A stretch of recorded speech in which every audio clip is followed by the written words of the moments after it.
Columbia Records. Yes. So it's, what, 1973, 4, somewhere in there? I forget exactly what he and, what's his face? Mike Appel? Mike Appel go up to John Hammond's office, right? And the story is that Mike Appel was being terribly overbearing, and Hammond nearly threw him out of the office. He was so ticked off at Appel. But then he had this kid, sing some songs, and bang, he was blown away. Is that more or less true? Yeah. Okay. Less or more true. But well, the interesting thing, and I'm sure you know this, is that John Hammond's democratic sensibility was such that when somebody like a lunatic like Mike Appel, who blustered his way past the receptionist, right, or through Mike's assist, or through John Hammond's assistant, right, and insisted that she sit down, that she make this appointment. Right. She finally did because she was sick of talking to Mike Appel. Right. So she set this thing up, and they show up this morning, and Hammond had been out of the office for a couple of weeks, and he's like, "Who's this Mike Appel guy? Like, what is this?" And she said, "Oh, Jesus, that guy." And she went on, like, he just wouldn't shut up, and he's such a dick, and I can't believe this. And he was like, send him in.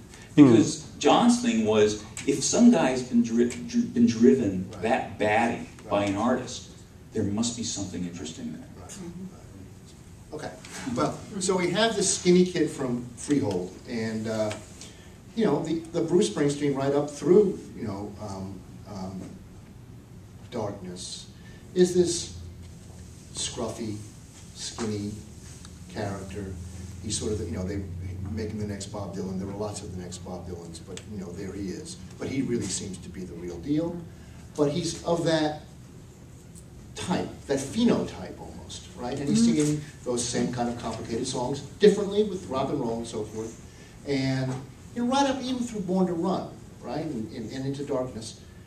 But then by the time we get to the mid-'80s, here is this buff, we're born in the USA. It's a very different kind of presentation.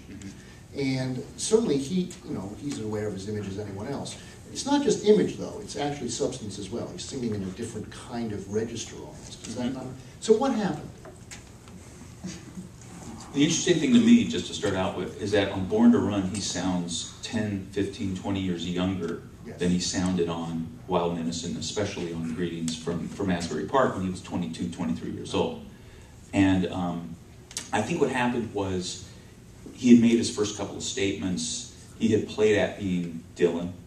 He played at being sort of a Tom Waitsy character, sort of streetwise poet type guy, and during those periods he would sort of throw himself so deeply into those personae that Sonny Kim is a guitar player. Do you know Sonny? He's been around forever. He was the first rock star from Asbury Park, the first hero. He was who everyone always wanted to be. So Kenny comes up, and Bruce had been this young kid, and we got to know him over 5 or 6 years, and now he's still a young kid, but he's in his 20s. He's got a record contract. And he comes backstage, and he loved the Wild and Innocent record. Sonny says it's like Bruce could have done that record in nothing, and that's a major career. And but he sees Bruce, who he's known since he was a teenager, and he's sitting there, sort of on the floor in the corner of the dressing room, and he knew him since he was a little kid. And he goes, "Bruce, what's going on?" He goes, "Hey, man," and he's like, "The hell is this?" It's like, what's happening, man? It's like suddenly he's this other guy. But I think when he got to the Born to Run thing, first of all, there was this enormous pressure because Columbia wanted to drop him. Everybody wanted to drop him except this very tight cult of guys at Columbia, who Peter Philbin, and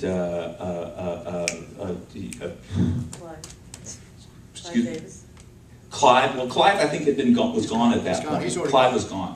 But they're in interregnum, actually, at this point. Yeah. A variety of these A&R guys. Right. And they refused to allow him to be dropped. And at one point, this is when Walter Yetnikoff came in, and this was the year before. He's going to be the president, or he's just becoming the president. Right. This guy, Peter Philbin, who came in sort of as a Bruce fan, and somehow moved to New York because he wanted to get to know Bruce. And Bruce and he had a budding friendship out in L.A. And so he moved to New York just because he wanted to kind of hang out with this guy, and he had time and family money, which he doesn't talk about that much, but seems to have existed. And he had a girlfriend who was a ballet dancer, so what the hell, moved to New York. And eventually, crazily enough, he got a job in the Columbia International Department, which sort of eventually moved him into the national A&R thing. And he said that at one point, Bruce used to hang out in his office in the early days because he had nowhere to go. He'd come up to New York to sort of, talk to Mike Appel and kind of figure out where the next gigs might be, what was happening. Then he'd go up to Columbia and just sort of sit around in Philby's office and listen to records, which is what they did in Columbia. Absolutely. We should talk about that, the ethic, the culture of Columbia